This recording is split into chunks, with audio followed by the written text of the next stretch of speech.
Dinadalaw ka rin ba ng biglaang lungkot? Yung tipong abala ka sa paggawa ng isang bagay, sa pagsusulat man, pag-aayos ng gamit, o kahit habang nanonood, bigla mong mararamdaman yung sakit, bigla mong mararamdaman yung bigat. Madalas, hindi natin naasahan, nakatulala na pala tayo sa kawalan. Iniisip mo kung nasa tamang lugar ka ba, sapat ba ang ginawa mo, ito ba talaga ang nakatadhanang mangyari sa'yo? Pinabalikan ka ng mga pagkakataon na sayang, ng mga tsansang hindi mo sinubukan, mga desisyong pinili mo sa nakaraan. May duda ka, nag-aalinlangan sa kasalukuyan. Ang masakit pa, naiisip mong napag-iwanan ka.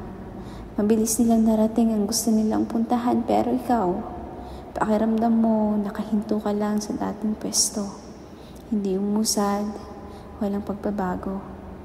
Minsan, dinadalaw ako ng biglaang lungkot dahil siguro sa pagod.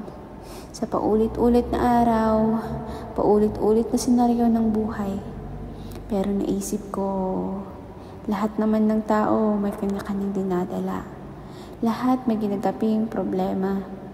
Hindi lang siguro ako may duda sa sarili, may pagsisisi at alinlangan sa kasalukuyan. Lahat siguro tayo sinusubukang isalba ang mga gabi't umaga. Lahat lumalaban, walang napag-iwanan.